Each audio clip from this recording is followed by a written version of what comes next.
बिस्मिल्लाहिर्रहमानिर्रहीम रब्बी इश्रह ली सदरी व यस्सिर ली अमरी वहलुल उक़दतम मिन लिसानी यफ़क़हू क़ौली। तो आज हम आपके सामने मौजूद हैं इसलिए कि अल्लाह के रसूल सल्लल्लाहु अलैहि वसल्लम की ज़िंदगी पर लिखी गई ये किताब मोहम्मद अरबी, तो इसके चैप्टर नंबर 3 को हम आपके सामने पेश करें। तो इसका जो थीम है वो है खुदा की आवाज़। अब इसको हमने स्लाइड पर तैयार किया है और एक एक स्लाइड लेंगे और इसको हम समझने की कोशिश करेंगे। तो सबसे पहले तो हम ये देखें कि इस चैप्टर का जो आगाज़ होता है वो अल्लाह के रसूल अल्लाह के कलाम से होता है और ये कुरान की आयत है जिसका तर्जुमा इस तरह है कि याद करो जबकि हमने इब्राहीम के लिए अल्लाह के घर को ठिकाना बनाया, इस आदेश के साथ कि मेरे साथ किसी चीज़ को साझी ना बनाना और मेरे घर का तवाफ करने वालों और खड़े होने और झुकने और सजदा करने वालों के लिए पाक साफ रखना। तो ये सूरे हज की आयत नंबर 26 है। और उसके बाद हम अगली स्लाइड पर देखते हैं कि जिस वक्त अल्लाह के रसूल सल्लल्लाहु अलैहि वसल्लम को पैगंबर बनाया गया तो उस वक्त मक्का के मजहबी हालात क्या थे। तो ये थे वहाँ के मजहबी हालात कि मक्का के जो लोग थे वो खुद को दीनो इब्राहिम का पैरोकार कहा करते थे और लेकिन वो मुशरिक थे और खाना काबा को अल्लाह का घर मानते थे और अल्लाह ताला को इस कायनात का खालिक मानते थे और खुदाओं का खुदा मानते थे। ये बात समझने की है कि वो अल्लाह ताला को खुदा मानते थे कि हाँ अल्लाह ताला खुदा है, लेकिन और भी खुदा है बहुत सारे और अल्लाह ताला बड़ा खुदा है। उनका ये नज़रिया था और यही शिर्क होता है। ये हम पर वाज़ेह रहना चाहिए कि शिर्क असल में इस चीज़ को नहीं कहते कि खुदा को छोड़ दिया जाए और दूसरे बुतों की पूजा की जाए, बल्कि खुदा के साथ में दूसरे बुतों की पूजा की जाएगी, ये शिर्क होता है। और अल्लाह ताला इसको इतना नापसंद करते हैं कि अल्लाह ताला कहते हैं कि मैं हर गुनाह को माफ़ कर सकता हूँ सिवाय शिर्क के।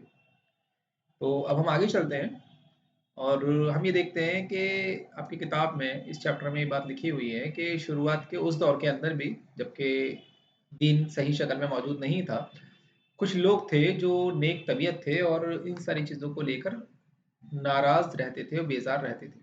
तो वो शिर्क को नापसंद करते थे। वो ये बात कहते थे कि तुमने हज़रत इब्राहीम का तो दीन छोड़ दिया है। हज़रत इब्राहीम तो एक अल्लाह की इबादत किया करते थे और तुमने बहुत सारे बुत बना रखे हैं। इसके अलावा समाज के अंदर जो बुराइयां हैं वो उससे भी नाला थे, उसको भी बुरा मानते थे। और वो जो रस्म थी मक्का के कुछ कबीलों के बीच में वो ये कि जब उनके यहाँ लड़की पैदा होती थी तो वो उसको जिल्लत की बात समझते थे और उसको दफना दिया करते थे जिंदा। इसके अलावा बेहयाई के काम वहां पर आम थे। तो ये सारी चीजों को देखकर कुछ लोग ऐसे थे जो परेशान रहते थे। तो उन कुछ लोगों में से ये नाम है, 4 लोग हैं जिनका ज़िक्र आपकी किताब में भी मिलता है, जिसमें सबसे पहला नाम है वर्क़ा बिन नौफ़िल का, उसके बाद उबैदा बिन जहश और उस्मान बिन हारिस और ज़ैद बिन अम्र। तो ये वो लोग हैं जिसमें से किसी ने ईसाईयत कबूल कर ली और कोई बाहर चला गया मक्का छोड़कर। तो इसमें ये जो चौथा नाम था वो थे ज़ैद बिन अम्र। ज़ैद बिन अम्र जो थे हज़रत इब्राहीम अलैहिस्सलाम के दीन पर रहे, शिर्क नहीं करते थे और सबको रोकते थे कि शिर्क मत करो। और वो खाने काबा में जाकर काबे की दीवार से लिपट जाया करते थे और रोते थे और ये दुआ किया करते थे कि खुदाया अगर मैं जानता कि तुझे कौन सा तरीका पसंद है तो मैं उसी को अपनाता, मगर मुझे नहीं मालूम। फिर बेख्तियार सजदे में गिर पड़ते थे। तो इस तरह से वो अल्लाह ताला की इबादत करने की कोशिश करते थे और लेकिन अल्लाह के रसूल सल्लल्लाहु अलैहि वसल्लम की बैसत से पहले इनका ज़ैद बिन अमर का इंतकाल हो गया था। बाकी दूसरे रहे वर्का बिन नौफिल जो ये बुत परस्ती का मजहब छोड़ चुके थे और ये ईसाइयत कबूल कर चुके थे और तौरात और इंजील की आयत को पढ़ा करते थे और उसके आलिम थे। उस माहौल के अंदर इन लोगों के अलावा एक और नौजवान थे जो इस मुशरिकाना माहौल से बेजार थे, नाला थे, जिनका नाम था मोहम्मद बिन अब्दुल्ला, जिनको हम मोहम्मद सल्लल्लाहु अलैहि वसल्लम अल्लाह ताला के पैगंबर के नाम से जानते हैं। इनका जो कबीला था वो बनु हाशिम था और बनु हाशिम मक्का के बहुत सारे कबीलों में से जो कुरैश के ही थे एक कबीला था और बड़ा इज्जत वाला कबीला था। और आपकी जो अहलिया थी हज़रत खदीजा थी जो एक अमीर खातून थी, कारोबारी खातून थी और बड़ी नेक तबीयत खातून थी और बहुत ज़हीन भी थी। हम आगे की स्लाइड में देखेंगे कि किस तरह ने से उन्होंने अल्लाह के रसूल सल्लल्लाहु अलैहि वसल्लम की हिम्मत बढ़ाई और आपको सपोर्ट किया। तो हम ये देखते हैं कि जैसे-जैसे अल्लाह के रसूल मोहम्मद सल्लल्लाहु अलैहि वसल्लम की उम्र बढ़ती लगी और आप पक्की उम्र की तरफ आने लगे, यानी कि आप 30 और 35 साल पार करने लगे, तो आपके दिल में बेचैनी ज़्यादा बढ़ने लगी और आपका दिल दुनिया के कामों में कम लगने लगा और आप तन्हाई पसंद होने लगे। तो हम ये देखते हैं कि मोहम्मद सल्लल्लाहु अलैहि वसल्लम का तारुफ है स्लाइड के अंदर कि आप सल्लल्लाहु अलैहि वसल्लम को उस मक्का समाज के अंदर अमीन और सादिक कहा जाता था। अमीन के मानी आप जानते होंगे कि अमीन का मतलब होता है अमानतदार, यानी जिसको कोई चीज़ दी जाए अमानत के तौर पर तो वो उसकी हिफाजत करे। और दूसरा कोई बात कही जाए या कोई मशवरा किया जाए उससे तो वो उस मशवरे की या उस बात की हिफाजत करे, किसी को ना बताए। ये होता है अमीन। हम भी जब कोई ज़िंदगी का मसला होता है तो चाहते हैं कि किसी ऐसे इंसान से मशवरा करें जो हमारे राज़ों की हिफाजत करे। तो ये सिफत सबसे बढ़कर थी अल्लाह के रसूल मोहम्मद सल्लल्लाहु अलैहि वसल्लम में। और दूसरी ये सिफत थी सादिक। सादिक का मतलब होता है सच्चे। आप उस हालत में भी झूठ नहीं बोलते थे जबकि लोगों को ये खतरा होता है कि कारोबार में नुकसान हो जाएगा, आप सच बोला करते थे।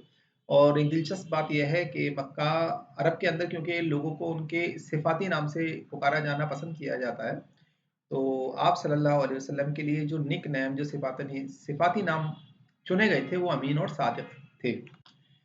अगली पॉइंट जो है वो ये है कि आप जो जो समाज के बड़े बूढ़े लोग थे वो आपको बहुत पसंद करते थे, उन्हें आपसे बड़ी मोहब्बत थी। और जो छोटे थे वो भी आपसे बहुत मोहब्बत किया करते थे। आपके 3 बेटे थे और 4 बेटियां थी। और आपका जो काम था वो तिजारत था, कारोबार था और उसी से आप कमाते थे और अपना घर चलाते थे। एक छोटी सी एक फैमिली थी हंसती खेलती। फिर क्या होता है कि जैसा कि बताया कि धीरे-धीरे आपका दिल में बेचैनी जो थी शिर्क को देखकर और बुराइयों को देखकर वो बढ़ने लगी। और ये कैफ़ियत देखकर आपने देखा कि लोग खुदा को छोड़कर अल्लाह को, खालिक कायनात को, हकीकी मालिक को छोड़कर देवी-देवताओं की पूजा कर रहे हैं। आप बड़े तकलीफ़ में रहने लगे। इसके अलावा शराब, बेहयाई, खून-खराबा ये सारी चीज़ें थी जो समाज के अंदर थी और जो आपको बहुत तकलीफ़ पहुँचाती थी। और तीसरी चीज़ वो रस्म जिसका ज़िक्र किया कि ज़िंदा लड़कियों को ज़मीन में दफ़न कर देना। ये 3 अहम चीज़ें थीं जो अल्लाह के रसूल को बेचैन किए हुई थीं और अल्लाह के रसूल तन्हाइयों में वक़्त गुज़ारने लगे थे। अब हम आगे की तरफ चलते हैं और हम ये देखते हैं कि अल्लाह के रसूल क्योंकि तन्हाइयों में वक़्त गुज़ारना आपको अच्छा लगने लगा था, आपको सुकून मिलता था, तो एक पहाड़ हुआ करता था मक्का से बाहर, जिसका नाम था हिरा।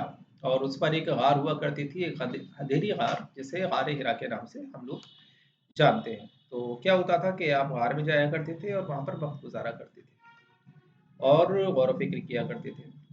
इसके अलावा घर पर आप कम वक़्त देने लगे, कारोबार को कम वक़्त देने लगे और अल्लाह आपकी जो अहलिया थी हज़रत ख़दीजा रज़ियल्लाहु अन्हा उन्होंने आपको बहुत सपोर्ट किया, आपको मोरल और हर तरह से सपोर्ट किया, आपकी एक ज़रूरत का ख़्याल रखती थी और आपको सुनती थी, आपकी जो कैफ़ियत होती थी उसको महसूस करती थी और आपको तसल्ली देती थी, आपको जब मुश्किल वक़्त में हुआ करते थे। तो इनके बारे में हम आगे और पढ़ेंगे। अब हम आगे की तरफ चलते हैं कि आप सल्लल्लाहु अलैहि वसल्लम के 3 बेटे थे, जिसमें क़ासिम, तैयब और ताहिर हैं। तो ये तीनों बेटे आपके जवान होने से पहले ही इंतकाल कर गए और ये चीज़ आपके लिए बड़ी तकलीफ़ की थी, आपको बड़ा कर्ब हुआ। और उसके अलावा जो समाज का तरीक़ा था, वो ये था कि समाज ऐसे लोगों के ताल्लुक को बदकिस्मत समझता था जिनकी बेटे ना हो या बेटे हों और वो मर जाएँ। वो ये सोचते थे कि इस इंसान का ख़ानदान कैसे चलेगा, इसको कौन याद रखेगा आने वाले वक़्त में। तो ये कह सकते हैं कि जो दुनियादार तबीयत के लोग होते हैं, वो आपको बदकिस्मत समझते थे और कहते थे। तो अब हम आगे की तरफ चलते हैं कि आप सल्लल्लाहु अलैहि वसल्लम की बेटियाँ, आपकी 4 बेटियाँ थीं, ज़ैनब, रुक़ैया, उम्मे कुलसूम और फ़ातिमा। और आपकी चारों बेटियाँ माशाल्लाह अ अ, अच्छी उठी, नेक तबीयत थी। और इसमें जो सबसे बड़ी बेटी थी आपकी वो हज़रत ज़ैनब थी और हज़रत ज़ैनब, दूसरे रुक़ैया और तीसरी उम्मे कुलसूम। तो हज़रत ज़ैनब की जो शादी हुई वो हुई थी हज़रत ख़दीजा के भांजे से, जिनका नाम था अबुल आस। और रुक़ैया और उम्मे कुलसूम की जो शादी हुई थी वो हुई थी उतबा और उतैबा से। ये उतबा और उतैबा जो थे वो अबू जहल के बेटे थे। और आपको पता होना चाहिए कि जब अल्लाह के रसूल ने अपने पैगंबर होने का ऐलान किया और दावत दी अल्लाह के दीन की तरफ, तो अबू लहब ने ये काम किया कि उतबा और उतैबा अपने बेटों को हुक्म दिया कि मोहम्मद की बेटियों को तलाक दे दो, और उन्होंने तलाक दे दी थी। ये एक दर्दनाक वाक़या आपका आपको सामना करना पड़ा, और इस दावत के नतीजे में आपको एक ये चोट लगी। और हज़रत फ़ातिमा जो थी वो सबसे छोटी थी, और उस वक़्त बहुत छोटी थी, जिनकी शादी बाद में हज़रत अली से हुई थी। अल्लाह के रसूल सल्लल्लाहु अलैहि वसल्लम की परिवार के अंदर ये 2 बच्चे आए, जिसमें एक थे ज़ैद बिन हारिस, आपने सुना होगा। और अल्लाह के रसूल सल्लल्लाहु अलैहि वसल्लम के पास आप गुलाम की हैसियत से आए थे। हज़रत खदीजा आपको लेकर आई थी, और उन्होंने अल्लाह के रसूल सल्लल्लाहु अलैहि वसल्लम को तोहफ़े में दिया था ये गुलाम। आपने हज़रत ज़ैद से बात की, उनका तारुफ़ लिया। आप हज़रत ज़ैद बहुत मासूम थे, बहुत छोटे से थे, बहुत प्यारे से, और अल्लाह के रसूल को बहुत अच्छे लगे, और अल्लाह के रसूल ने उनको आज़ाद कर दिया। और आज़ाद करने के बाद उनसे कहा कि अब तुम अपने वालिदैन का पता दो। उन्होंने अल्लाह के रसूल ने ज़ैद बिन हारिस के वालिदैन के पास खबर भिजवाई कि आपका बच्चा है हमारे पास, बेटा है, इससे मिल लो आकर। और हज़रत ज़ैद के चचा और वालिद मिलने के लिए आए, और जब मिले तो उन्होंने सबसे पहले अल्लाह के रसूल से कहा कि आपका बहुत शुक्रिया कि आपने हमें बताया कि हमारा बेटा यहाँ है, और लिहाजा आप उसको हमें दे दीजिए, और जो आपकी रकम बनती है, जो आपका खर्च हुआ है, वो हमसे ले लीजिए। तो अल्लाह के रसूल ने कहा नहीं, इसकी ज़रूरत नहीं है, मैं बुलाए देता हूँ आपका बेटा, अगर आपके साथ जाने के लिए तैयार हो, ख्वाहिश करे, तो आप उसको ऐसे ही ले जाइए। फिर क्या होता है कि आप बुलाते हैं हज़रत ज़ैद को, और कहते हैं कि देखो तुम्हारे कुछ मिलने वाले आए, इनको पहचानो। तो कहते हैं ये मेरे चचा और वालिद है। तो कहते हैं कि देखो अब तुम्हारे पास ऑप्शन है, अगर तुम चाहो तो चचा और वालिद के साथ चले जाओ, और अगर मेरे पास रहना चाहो तो मेरे पास रह लो। तो ये बात सुनकर हज़रत ज़ैद आपसे लिपट गए और कहा कि नहीं, मैं आपको छोड़ के कहीं भी नहीं जाऊँगा। और फिर वो वाक़या होता है कि जो ज़ैद के वालिद थे, वो गुस्सा हो जाते हैं और नाराज़ होते हैं अपने बेटे पर। और फिर अल्लाह के रसूल उनको क्या करते हैं कि हज़रत ज़ैद का हाथ पकड़ते हैं, खाने काबा जाते हैं, और वहाँ पर जाकर ऐलान करते हैं कि ये लोगों याद सुन लो कि मैंने ज़ैद को अपना बेटा बनाया है। तो ये सुनकर हारिस जो है बहुत खुश होते हैं, फिर वो खुशी-खुशी चले जाते हैं। तो इस तरह से आपके परिवार के अंदर हज़रत ज़ैद का दाखिला हुआ।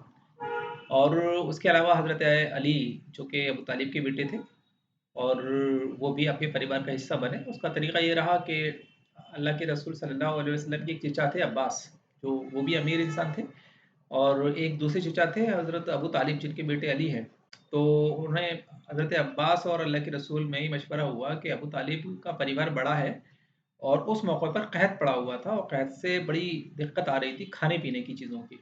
तो उन्होंने कहा कि इनका परिवार बड़ा है, ये दुश्वारी में होंगे, हम ऐसा करते हैं कि इनका एक-एक बेटा अपनी परवरिश में ले लेते हैं। तो हज़रत अब्बास को ये मशवरा अच्छा लगा, और दोनों मिलकर अबू तालिब के पास जाते हैं, और अबू तालिब से कहते हैं कि हम चाहते हैं कि आपके एक-एक बेटे को अपनी परवरिश में ले लें, अगर आपको कोई ऐतराज़ ना हो। तो अबू तालिब कहते हैं कि ठीक है, कोई ऐतराज़ नहीं है, आप जिसको चाहो ले जाओ। तो अल्लाह के रसूल मोहम्मद सल्लल्लाहु अलैहि वसल्लम हज़रत अली को अपनी इस परवरिश में ले लेते हैं, और हज़रत अब्बास हज़रत जाफ़र को अपनी परवरिश में ले लेते हैं। अब क्या होता है कि ज़िंदगी ऐसे ही आगे बढ़ती है, और आप गारे हिरा में आते-जाते रहते हैं। फिर रमज़ान का महीना आता है, और आप गारे हिरा में ज़्यादा वक़्त तक ठहरने लगते हैं, और ज़्यादा गौर-व-फ़िक्र करने लगते हैं, इबादत करने लगते हैं। अब यहाँ पर अल्लाह के रसूल सल्लल्लाहु अलैहि वसल्लम पर पैगम्बरी की निशानियाँ आना शुरू होती हैं, आपको कुछ महसूस होने लगता है। मिसाल के तौर पर इसमें एक चीज़ ये है कि जैसे आप जिन चीज़ों में उलझन महसूस करते थे, ज़िंदगी में जो मसाइल थे, जो बुराइयाँ थी, उसको लेकर आप परेशान रहते थे, सोचते थे कि क्या किया जाना चाहिए, तो आपको ऐसा लगने लगा कि जैसे उनको पता है कि क्या किया जाना है। उनको उसका हल दिखने महसूस होने लगा था अपने अंदर से। अपने ज़मीर के अंदर वो सुकून महसूस करने लगे थे। इसके अलावा वो रात को एक ख्वाब देखते थे, और फिर देखते थे कि दूसरे दिन वो ख्वाब सच हो रहा है। तो ये शुरुआती निशानियाँ थी सच्चे ख्वाबों के नतीजे में, जो अल्लाह के रसूल सल्लल्लाहु अलैहि वसल्लम के सामने आ रही थी, और आपको लग रहा था कि मेरे साथ कुछ हो रहा है। इससे आप कभी-कभी खुश भी होते थे, और कभी-कभी हैरतमंद भी होते थे कि ये मेरे साथ क्या हो रहा है? कहीं ऐसा तो नहीं है कि मैं ज़हनी तौर पर कुछ डिस्टर्ब हो रहा हूँ? और इस कैफ़ियत को अल्लाह के रसूल अपनी अहलिया से, हज़रत खदीजा से शेयर किया करते थे। एक दिलचस्प बात ये है कि आप इस तरह शेयर किया करते थे अपने जज़्बात को, अपने कैफ़ियत को हज़रत खदीजा से, और हज़रत खदीजा आपकी भरपूर मदद करती थीं, आपको बहुत अच्छा मशवरा देती थीं, और आपको हौसला और इत्मीनान दिलाती थीं। अब हम आगे चलते हैं और हम देखते हैं कि आप सल्लल्लाहु अलैहि वसल्लम की उम्र के 40वां साल है और आप ज़्यादा वक्त गार हिरा में गुजार रहे हैं और वहाँ पर गौर फ़िक्र कर रहे हैं और इबादत कर रहे हैं। और फिर क्या होता है कि अल्लाह ताला की तरफ से हज़रत जिब्रील अलैहिस्सलाम वहाँ पर आते हैं और आपसे बात करते हैं। वो अल्लाह के रसूल से कहते हैं इक़रा, और अल्लाह के रसूल कहते हैं कि मैं पढ़ा हुआ नहीं हूँ। इक़रा का मतलब होता है पढ़ो, और अल्लाह के रसूल जवाब देते हैं कि मैं पढ़ा हुआ नहीं हूँ, और हज़रत जिब्राइल आपको दबोच देते हैं। और अल्लाह के रसूल को ऐसा लगता है कि मेरी जो पसलियाँ हैं वो एक से दूसरे में घुस रही हैं। तो आप बड़ी दर्द महसूस करते हैं, फिर छोड़ देते हैं और फिर कहते हैं कि पढ़ो। इस तरह से 3 बार होता है और फिर उसके बाद हज़रत जिब्राइल अलैहिस्सलाम खुद पढ़ना शुरू करते हैं। इक़रा बिस्मि रब्बिकल लज़ी खलक़, खलक़ल इंसाना मिन अलक़, इक़रा व रब्बुकल अकरम, अल्लमा बिल क़लम, अल्लमा अल्लमा बिल क़लम, अल्लमल इंसाना मा लम यअलम। ये सूरह अलक़ की 5 आयत हैं। इसको आप पढ़िएगा भी और इसका तर्जुमा भी देखिएगा। ये शुरुआती वही थी जो अल्लाह के रसूल पर आई थी, जिसमें पढ़ने का हुक्म है और ये एहसास कराया है कि इस कायनात का खालिक कौन है, और जो इस कायनात का खालिक है वो इल्म भी देता है, और इल्म देता है कि तो आप सच्चाई तक और हकीकत तक पहुंच जाएं। तो इस तरह से सूरह अलक़ का नज़ूल हुआ। फिर क्या होता है कि आप सल्लल्लाहु अलैहि वसल्लम के साथ पास वही आने के बाद हज़रत जिब्रील अलैहिस्सलाम चले जाते हैं, गायब हो जाते हैं, और आप ये देखकर घबरा जाते हैं कि अभी तो यहाँ कोई था जो मुझसे बातें कर रहा था और अब वो कहाँ चला गया। तो आप एकदम बड़े परेशान और बड़ी घबराहट की हालत में आ जाते हैं। फिर आप पहाड़ से बाहर निकलते हैं और घर जाने के लिए जब पहाड़ से नीचे उतर रहे होते हैं तो देखते हैं कि हज़रत जिब्रील अलैहिस्सलाम सामने खड़े हुए हैं, और वो इस तरह उनकी जिसामत है उनके ज़मीन से आसमान तक वो दिख रहे हैं। तो आप उनको देखकर एकदम हैरान और घबरा जाते हैं। तो इस मौके पर हज़रत जिब्रील अलैहिस्सलाम अल्लाह के रसूल सल्लल्लाहु अलैहि वसल्लम को ये बात बताते हैं कि तुम्हें अल्लाह ताला ने अपना पैगंबर चुन लिया है और अब आपकी ये ज़िम्मेदारियाँ हैं। तो इस चीज़ को सुनकर हज़रत मोहम्मद सल्लल्लाहु अलैहि वसल्लम घर जाते हैं, और आप खौफ और घबराहट की हालत में थे जब घर पहुँचते हैं। और घर पहुँचते हैं तो कहते हैं ज़म्मिलूनी, अपनी अहलिया से हज़रत खदीजा रज़ियल्लाहु अन्हा से कि मुझे चादर उड़ा दो। और फिर वो आपको चादर उड़ाती हैं। आपकी कैफ़ियत को देखकर वो समझ गईं कि कुछ पड़ा हुआ है, और जब आप सुकून में आए तो फिर पूछा कि ये अ, आपको जो भी उन्होंने कहा हो अपने शौहर को कि आपके साथ क्या हुआ है, तो उन्होंने बताया कि मेरे साथ ये कुछ हुआ है। तो हज़रत ख़दीजा जब आपकी हालत देखती हैं और आपके अपने कानों से ये सारी चीज़ें सुनती हैं, तो आपको तसल्ली देती हैं कि आप परेशान क्यों हो रहे हैं। जो अल्लाह आपको रास्ता दिखा रहा है, वो आपको ज़ाया नहीं करेगा। आप सिला रहमी करते हैं, अमानतें अदा करते हैं, गरीबों और कमज़ोरों की मदद करते हैं और भलाइयों में के कामों में मददगार बनते हैं। तो देखिए, ये जो 5 बातें हज़रत ख़दीजा ने उस वक़्त कही थी, ये तारीख़ की किताबों में लिखी हुई हैं। और हम ये देखें कि एक नेक सीरत इंसान की क्या सिफ़त होती है कि पैगंबर बनने से पहले उनके अंदर ये खूबियाँ थीं। तो अब हम आगे चलते हैं कि हज़रत ख़दीजा के एक चचाज़ाद भाई थे जिनका ज़िक्र पीछे आ चुका है, वर्क़ा बिन नौफ़िल। तो वर्क़ा बिन नौफ़िल के पास जाती हैं और उन्हें सारा वाक़या सुनाती हैं कि ये कुछ हुआ है। क्योंकि हज़रत ख़दीजा जानती हैं कि वर्क़ा बिन नौफ़िल जो हैं वो ईसाई हो चुके हैं, तौरात और इंजील का मुताला करते हैं और वो जानते हैं कि ये पैगंबर और फ़रिश्ते और नबी क्या होते हैं।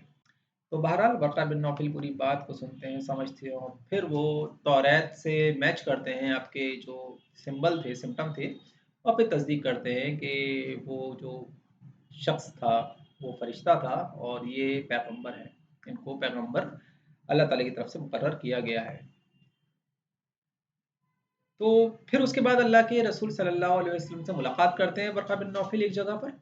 ये रास्ते में मुलाकात होती है और फिर कहते हैं कि आप परेशान मत हो, और मैं आपको ये वायदा करता हूँ कि अगर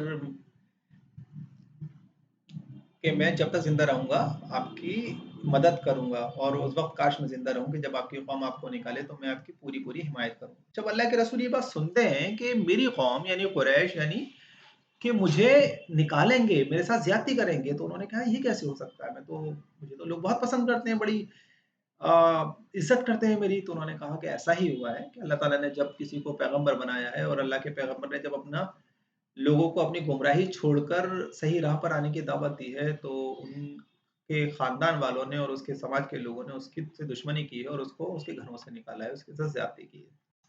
तो काश मैं उस वक्त जिंदा हूँ और मैं आपकी मदद करूँ। तो ये पेशन गोई भी हजरत वर्का बिन नौफल ने की, और ये भी बता दिया कि आने वाला वक्त आपके लिए आसानी का नहीं होगा, बल्कि बड़ी मुश्किलात हैं, उसका सामना आपको करना है। तो ये था अल्लाह के रसूल का फरिश्ते से पहली मुलाकात हज़रत जिब्रील अलैहिस्सलाम से।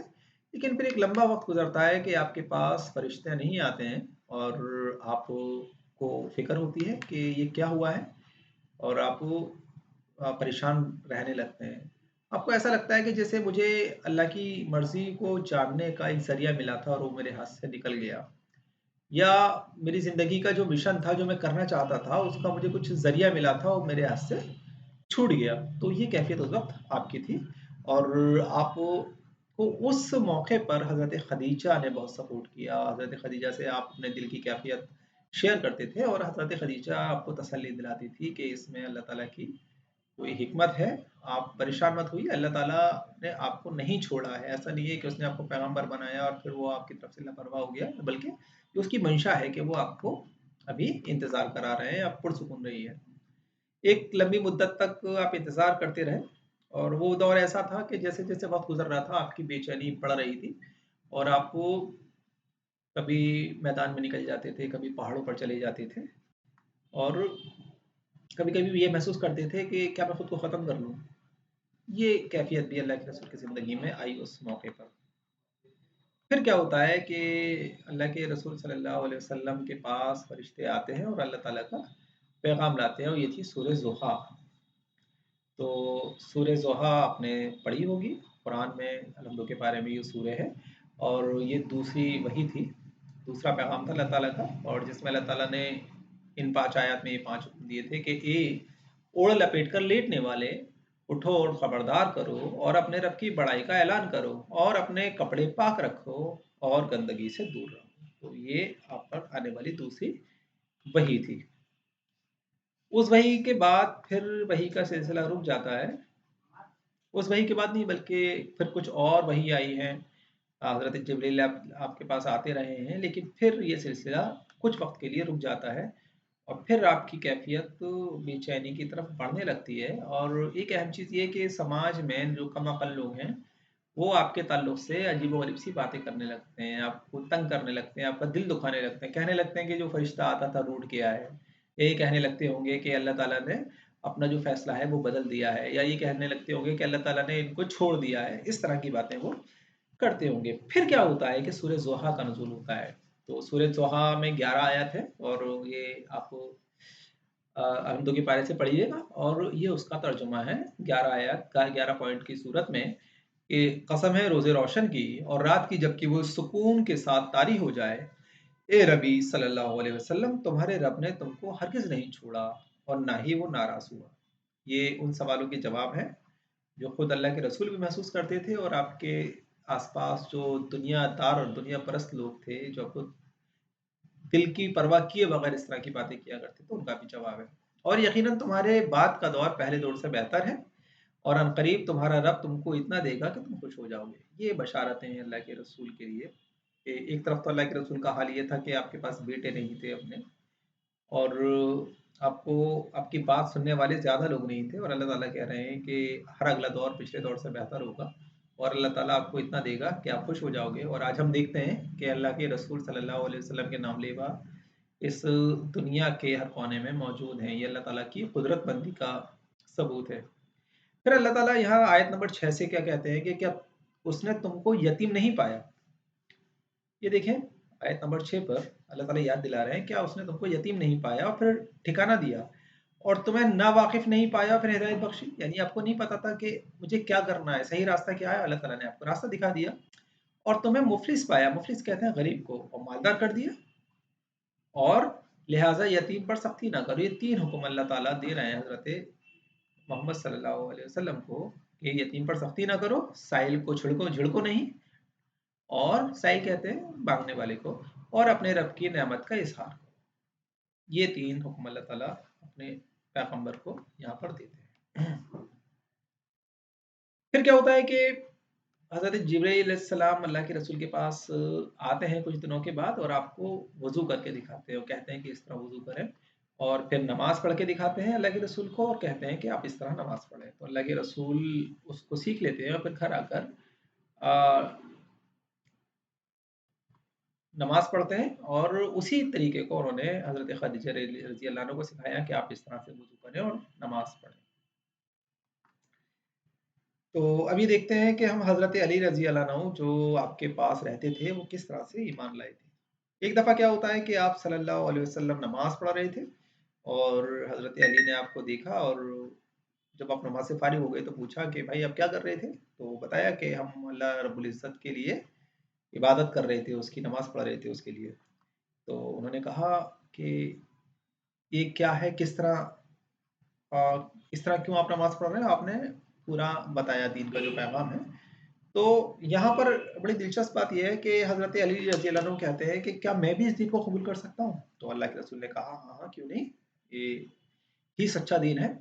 तो फिर वो कहते हैं कि ठीक है, मैं कल अब्बू से यानी हज़रत अबू तालिब से इजाज़त लूँगा, फिर मैं दीन आपका कबूल कर लूँगा। तो अल्लाह के रसूल कहते हैं कि ठीक है, तुम इजाज़त ले लो। अब अल्लाह के हज़रत अली रात भर सोचते रहते हैं, सोते नहीं हैं कि मुझे क्या करना चाहिए और फिर किसी नतीजे पर पहुँचते हैं और सुबह जब उठते हैं तो वो अल्लाह के रसूल से कहते हैं कि मुझे आप कलमा पढ़ा दीजिए और मुझे ये फ़ैसला लेने के लिए अपने वालिद साहब की इजाज़त लेने की ज़रूरत नहीं है। तो इस तरह से आप ईमान लाते हैं। और दूसरे हज़रत ज़ैद जो अल्लाह के रसूल के पास रहते थे, उन्होंने भी नमाज़ सीखी और आप पर ईमान लाए और कलमे का इक़रार किया। और इस तरह से ये दोनों बच्चे हज़रत अली भी बचपन में ही और हज़रत हारिस ज़ैद बिन हारिस ये दोनों मिलकर कुरान सीखते थे और दीन सीखते थे। तो अब हम आगे आते हैं, आगे देखते हैं हज़रत अबू बकर सिद्दीक़ रज़ी अल्लाह अन्हु को ईमान लाने का वाक़या। तो हज़रत अबू बकर सिद्दीक़ रज़ी अल्लाह अन्हु कौन थे? ये अल्लाह के रसूल के जिगरी दोस्त थे और आप बहुत नेक तबीयत इंसान थे। ये अच्छे बारी थे और बड़े ज़हीन थे। लोग आपसे मशवरा करने के लिए आया करते थे अपनी ज़िंदगी से जुड़े हुए मामलात में और कारोबारी मशवरा करने। हज़रत अबू बकर सिद्दीक़ रज़ी अल्लाह अन्हु ने जब आपकी दावत सुनी, आपकी ज़बान से, तो फ़ौरन उन्होंने इसकी तस्दीक की और आपको पैगंबर की हैसियत से कबूल किया और मुसलमान हो गए। क्यों? क्योंकि आप बहुत ही नेक दिल रखते थे और आप फ़ौरन पहचान गए कि ये अल्लाह का सही तरीक़ा है। अच्छा, फिर क्या होता है कि हज़रत अबू बकर सिद्दीक़ रज़ी अल्लाह अन्हु भी दीन का काम करने लगते हैं और दावत पहुँचाने लगते हैं और आपके पास जो लोग आया करते थे, जो आपसे मुतासिर थे, जो आप पर बहुत भरोसा करते थे, वो लोग आप पर ईमान लाते हैं, जिसमें एक ख़ास नाम है, जिसमें उस्मान बिन अफ़्फ़ान, ये वही हज़रत उस्मान है, जो तीसरे खलीफा हुए थे। ज़ुबैर बिन Awwam, Abdul Rahman bin of, साद बिन अबी वक़्क़ास और तलहा बिन उबैदुल्लाह। तो ये 5 नाम हैं लिस्ट में, जो हज़रत अबू बकर सिद्दीक़ रज़ी अल्लाह अन्हु पर शुरुआत के दौर में ही आपके ज़रिए ईमान लाए थे अल्लाह के रसूल पर। तो अब हम आगे चलते हैं और हम ये देखते हैं कि उस दौर में दावत दीन का जो तरीक़ा इख्तियार किया गया था, वो क्या था? तो हम ये देखते हैं कि बड़ी ख़ामोशी से दीन की दावत पहुँचाई जा रही थी और इस बात का ख़्याल रखा जा रहा था कि कुरैश के जो सरदार हैं, उनसे उनकी निगाहों से बचकर रहा जाए, उनकी नॉलेज में, उनके नोटिस में ये सारी जो कोशिशें हैं कम से कम आएँ। क्यों? क्योंकि वो सारे सरदार मुशरिक थे और उनको ये दावत अपने अक़ीदे और अपनी सरदारी के खिलाफ महसूस हो सकती थी और वो इस पर बड़ी कार्रवाई कर सकते थे। तो इसमें एक दूसरी जो उसूल उन्होंने तय किया था वो ये था कि उस वक़्त समाज के अंदर जो नेक तबीयत लोग थे, नेक सीरत लोग थे, उन तक पहुँचा जा रहा था चुन-चुन कर और उनको दावत उनके सामने पेश की जा रही थी और ज़ाहिर-सी बात है क्योंकि वो नेक सीरत लोग हुआ करते थे, तो अल्लाह ताला का पैगाम जब वो ऐसे लोगों के साथ, ऐसे लोगों के ज़रिए पहुँच रहा था जिनकी ईमानदारी की कसम खाई जा सके, तो वो लोग फ़ौरन कबूल कर लिया करते थे। इस तरह सा ये जो काफ़िला था धीरे-धीरे बढ़ रहा था। अच्छा, ये लोग कुरान को सीखने सिखाने के लिए दूर निकल जाया करते थे मक्का की बस्ती से और दूर मैदानों में या पहाड़ों पर जाकर कुरान को सीखते और सिखाते थे और वहीं नमाज़ पढ़ा करते थे। जैसा कि ऊपर बात आई थी कि कोशिश इस तरह से करते थे कि कुरैश के जो सरदार थे उनकी निगाह से बचने की कोशिश की जाए, तो पूरी कोशिश करते थे। लेकिन क्योंकि ये ऐसी चीज़ थी कि बहुत वक़्त तक नहीं छुप सकती थी, कुरैश के सरदारों को कुछ एहसास हुआ इसका और उन्होंने बाकायदा अपने जासूस अल्लाह के रसूल और उनके साथियों के पीछे लगाए और खबर लेने लगे कि ये सब क्या चल रहा है और किस दीन की तरफ दावत दी जा रही है। अब समाज के अंदर ये चर्चा होने लगी इस दीन की, और देखिए लोग किस किस तरह से इस दीन को देख रहे थे। जो कुरैश के लोग थे वो क्या डिस्कशन करते थे। बाज़ लोग कहते थे कि मोहम्मद सल्लल्लाहु अलैहि वसल्लम लोगों को अपने बाप दादा के दीन से बरगला रहे हैं। बाज़ लोग ऐसे थे जो कहते थे कि जिन भूतों के असर ने मोहम्मद सल्लल्लाहु अलैहि वसल्लम को दीवाना कर दिया है और ये मजनू हो गए और अजीब गरीब सी बातें करते हैं। कुछ लोग ऐसे थे जो कहते थे कि ये मोहम्मद सल्लल्लाहु अलैहि वसल्लम असल में माल और दौलत इकट्ठी करना चाहते हैं या सरदारी चाहते हैं, इसलिए ये पूरा इन्होंने गेम तैयार किया है। और कुछ लोग ऐसे थे कि वो कहते थे कि हाँ, बड़े नेक नामी और बड़ी पासदारी का ये तहरीक चला रहे हैं और कुछ दिन करेंगे, कुछ दिन ये सब चलेगा और फिर सबका जुनून ठंडा हो जाएगा। तो ये डिस्कशन मक्का के समाज के अंदर चल रहे थे, और इधर आप सल्लल्लाहु अलैहि वसल्लम और आपके साथी इस दावत को नेक तबीयत लोगों के दिलों तक पहुंचाने की कोशिश कर रहे थे। अब क्या होता है कि आगे के दिनों में अबू तालिब से अल्लाह के रसूल मोहम्मद सल्लल्लाहु अलैहि वसल्लम का सामना होता है। अबू तालिब जान रहे थे कि मोहम्मद सल्लल्लाहु अलैहि वसल्लम बाप दादा के दीन के अलावा किसी दीन की तरफ दावत दे रहे हैं। बहरहाल जब सामना हुआ तो उन्होंने एकदम पूछा कि भाई भतीजे बताओ कि तुम बाप दादा के दीन के अलावा ये कौन सा दीन लेकर आए हो, क्या तालीमात है इसकी। तो अब अल्लाह के रसूल सल्लल्लाहु अलैहि वसल्लम जवाब में जो बातें बताते हैं, वो जो अहम पॉइंट थे उस दावत के वो बताते हैं। और बताते हैं कि इस ज़मीन और आसमान के खालिक के सिवा कोई और इबादत के लायक नहीं है, यानी बाकी जितने भी माबूद हैं जिनकी इबादत की जाती है सब बातिल है और इनकी पूजा और परस्तिश नहीं होनी चाहिए। दूसरी बात उन्होंने ये बताई कि समाज जो है उसकी बुनियाद आदल यानी इंसाफ, हया और पाकीज़गी पर होनी चाहिए। और तीसरी बात उन्होंने ये बताई कि अल्लाह का हुक्म है कि तमाम इंसान मरने के बाद फिर दोबारा क़यामत के दिन इकट्ठे ज़िंदा किए जाएँगे, और फिर जो जिसने अच्छाई की होगी उसको अच्छा बदला दिया जाएगा और जिसने बुराई की होगी वो अपना बुरा बदला देकर रहेगा। ये समरी लमसम इस तरह से उन्होंने हज़रत अबू तालिब के सामने पेश कर दी। अबू तालिब मुतासिर हुए इस दावत को सुनकर, लेकिन फिर क्या हुआ कि उन्हें ऐसा लगा कि अगर मैं अपने बाप दादा के दीन को छोड़ दूंगा तो हमारा समाज क्या कहेगा कि मैंने मौत के डर से या अपने भतीजे की मोहब्बत में या जहन्नुम की आग के डर से अपने बाप दादा के दीन को छोड़ दिया। तो इस तरह से वो रुक गए उस दावत को कबूल करने में। लेकिन उन्होंने कहा कि भतीजे, मैं इस दावत को तो कबूल नहीं करूँगा, लेकिन इस दावत पर तुम काम करते रहो, मेरी हिमायत तुम्हारे साथ है और मैं आखिर दम तक तुम्हारी पीछे खड़ा हुआ हूँ। कोई तुम्हें इस दावत से रोक नहीं सकता। तो ये अल्लाह ताला की कुदरत है कि अल्लाह एक इंसान जो हज़रत अबू तालिब थे कि वो ईमान नहीं लाए, अल्लाह ताला का फ़ैसला नहीं था, लेकिन अल्लाह ताला ने उनसे ये काम लिया कि उन्होंने वायदा किया और उन्होंने करके दिखाया कि आखिर साँस तक वो अल्लाह के रसूल सल्लल्लाहु अलैहि वसल्लम के पीछे पहाड़ बनकर रहे और आपकी हिमायत और आपकी हिफाज़त करते रहे, यहाँ तक कि आपका इंतकाल हो गया और आखिर वक़्त तक। तो इस तरह से ये स्लाइड यहाँ पर मुकम्मिल होती है। वाखिर दावाना अल्हम्दुलिल्लाहि रब्बिल आलमीन।